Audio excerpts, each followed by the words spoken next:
Hey folks, Sunday afternoon here at the house. Just doing a little bit of scrolling through the internet and I found a couple video clips here I wanted to show to y'all. Matter of fact, I've got one here that's a little bit aggravating. It's George Stephanopaulos, and I'll give you a little bit of backstory on him. Having a conversation with none other than the great Nancy Mace, who I have a lot of respect for. She is an America First. I believe she's on the Oversight Committee. She's one of our great representatives. But at any rate, before I get into that, let me just say a few things. This week and maybe next week, I'll be working about twice as many hours as normal, close to about 70 hours a week.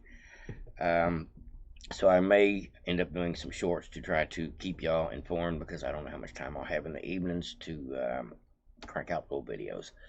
But at any rate, I'll do what I can. Just bear with me, folks. Not going anywhere. But I got two clips here for you. Bring them to you, two separate videos. But let's go ahead and get into this first one. Backstory on George Stephanopaulos is, I used to watch this guy on ABC because of the fact we didn't really have the cable television set up in my house. We didn't have satellite TV or internet for years. And here, locally, you get ABC, NBC, and CBS, and Fox, and that's all you get when you get a local 10 or 12 stations without any special hookups, Fire Stick, or anything of that nature. Well, we eventually got the Fire Stick and the internet and everything at the house, so we didn't have to watch this lying creep anymore. But for years and years, my wife listened to David Muir, George Stephanopoulos, all these left-wing pundits, and we don't have to listen to that garbage anymore. But occasionally, they tell such a whopper that even the conservatives are concerned to see what the hell is really going on. And here's a prime example of one-sided George Stephanopoulos, who was a Clinton, worked for Clinton for years, so that tells you where he's at. He is literally a Democrat operative that is one of the head commentators over at ABC. See how that works? All right, we're going to go ahead and get into the video, folks, but this is definitely a crazy video.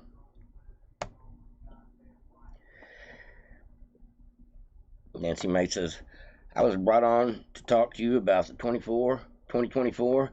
Instead, Clinton crony George Stephanopoulos turned fake journalist, attacked me, and tried to shame me as a RAPE victim. Pretty sad.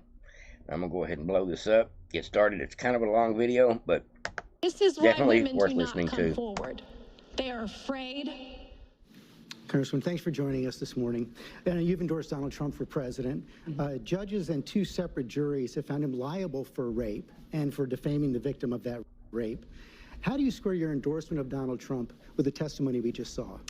Well, I will tell you, I was raped at the age of 16, and any rape victim will tell you, I've lived for 30 years with an incredible amount of shame over being raped. I didn't come forward because of that judgment and shame that I felt.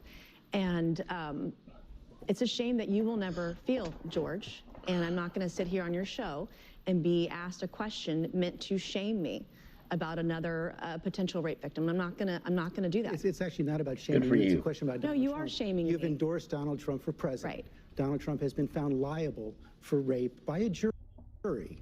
Donald Trump has been found liable for defaming the victim of that rape by a jury. It's been affirmed by a judge. It was not a criminal court case, number one. Number two, I live with shame.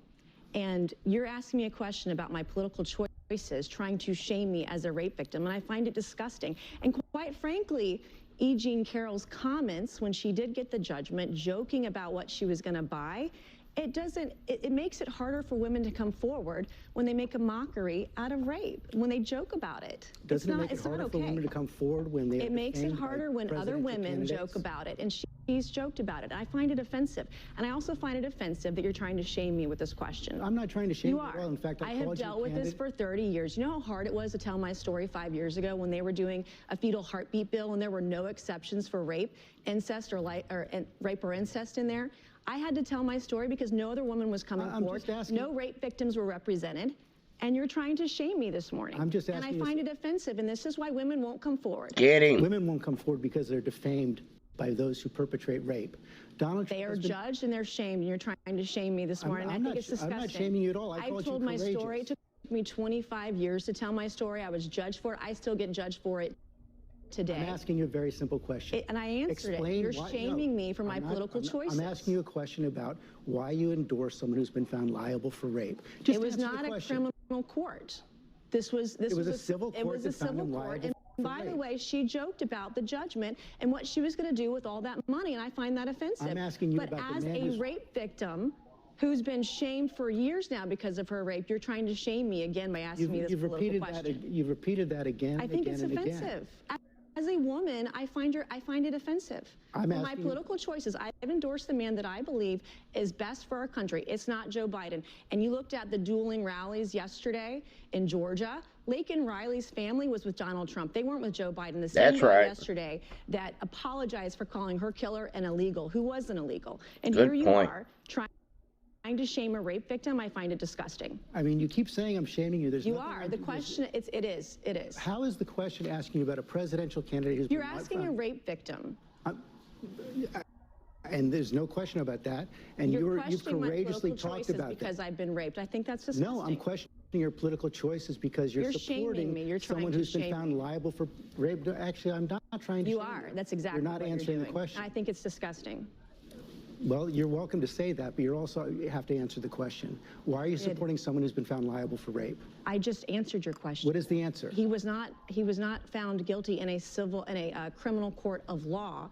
It was sexual abuse. It wasn't actually rape, by the way. And E. Jean Carroll joked about all the money she's going to get and made a mockery out of this case. And I think that's offensive. There's a reason why women don't come forward. And when you have someone who says that they're raped and they make a mockery out of this civil court judgment, it's offensive to other women. It makes it harder for other women to come forward when another woman has made a mockery of it. You said women don't come forward because they are afraid. They are afraid because they're defamed and shamed by those you're trying to shame me this morning. They are afraid to come forward, as you said, because they are defamed by those who commit the rape. That's what Donald Trump has been found guilty of doing. He defended himself over that and denies that it ever happened, but he was not found guilty in a criminal court of law. It was a civil judgment over sexual abuse. So is that the distinction you're making? A civil judgment is okay, but a criminal judgment is not? This is different, and they didn't even input all of the evidence into the civil case either, because some of the information she provided wasn't even accurate or correct.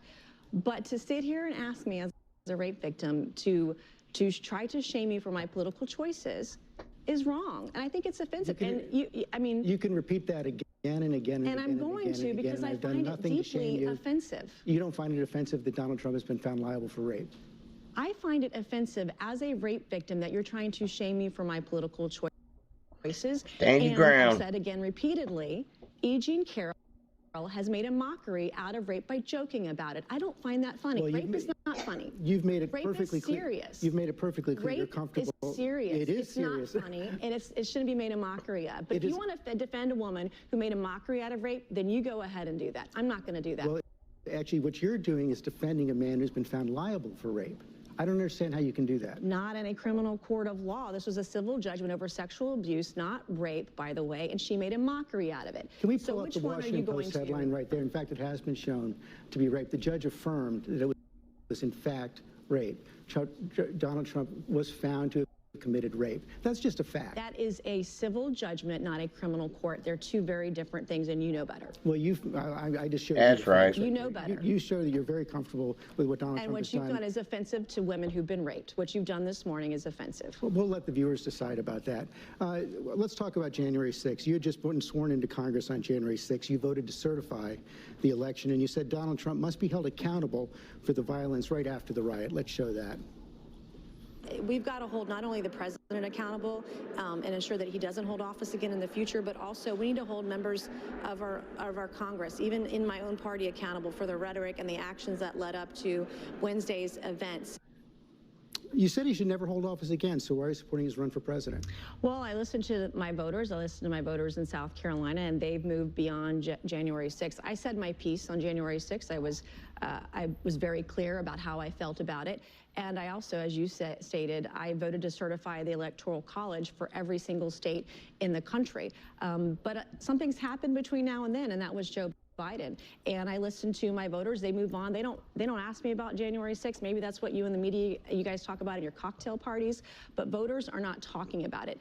They asked me about February 23rd. 2nd, the day that Laken Riley was murdered by an illegal immigrant. There it is. About October 8th, the day that Maddie Hines, a South Carolina girl, 4-year-old girl, murdered by an illegal immigrant who was deported under Donald Trump and allowed back in under Joe Biden's administration. They're talking about the over 8 million illegals who've come across our southern border in an invasion of our country and an actual threat to democracy allowing that to happen. That's what they talk about. Not talking about January 6th doesn't mean it didn't happen. You were very clear right there. You I was very clear. I just said he should never hold office again because of what happened on January 6th, because of what he did on January 6th. You said he should be held accountable. How has he been held accountable? Well, How are you holding him accountable? Voters held him accountable through our Republican primaries this year. He's won overwhelmingly. America supports him. They're not looking back. They're looking forward. Since January 6th, we've had 3 years of Joe Biden. The American people do not like or support it. You've seen the polling. You cited the polling in your show today showing that Trump is beating Joe Biden on all of the critical issues that the American people care about,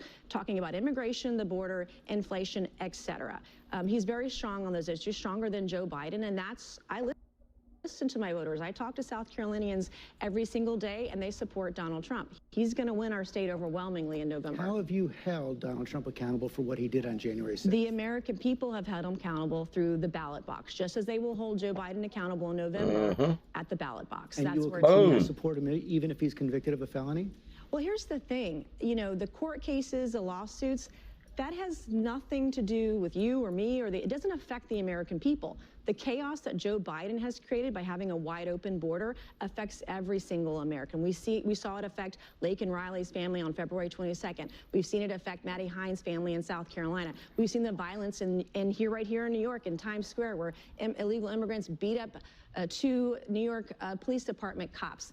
These things affect fentanyl crisis affects everybody. 10 years ago, I couldn't tell you what fentanyl was. Today, last year, I knew 2 people personally who died of fentanyl overdoses. So the chaos that Joe Biden has created over the last 3 years has made Americans rethink who they want to have president. And we have 2 back-to-back presidencies to compare. They've both been president, and the American people, I believe, right now are overwhelmingly choosing Donald Trump, regardless of how you feel. So you've made it very clear you're comfortable with Donald Trump being found liable for rape, and you're comfortable with his actions on January 6th. I didn't say I was comfortable with it. You're putting words into my mouth. That's right. You wouldn't condemn it. And you're putting words into my mouth. Well, are you comfortable with it?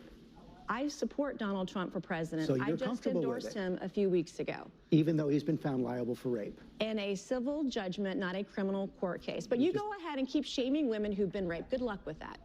Thank you for joining us. We'll be right back. Woo! George Stephanopoulos is a real piece of shit, folks. I hate to be using foul language on my channel, folks, but that is the nicest word I know to describe this Clinton crony hack.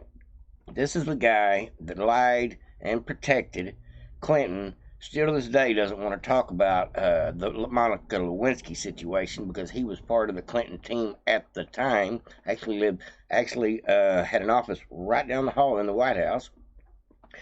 He was actually a little bit of a politician at one time, and as things go, when your time gets all burned up as a politician, you fall by the wayside and become a correspondent for one of these left-wing media outlets. No doubt about it, folks. Nancy Mace let him have it, told him the truth, but, you know, old George, he's going to try to honey badger her. He's definitely tried to badger her out of some kind of answer that he just couldn't get. Tried to put words in her mouth as well. Plumb shameful. That's all I got for you, folks, but I just want to show you, I know most people don't watch this type of mainstream media garbage, but this is why so many people can't vote for Trump.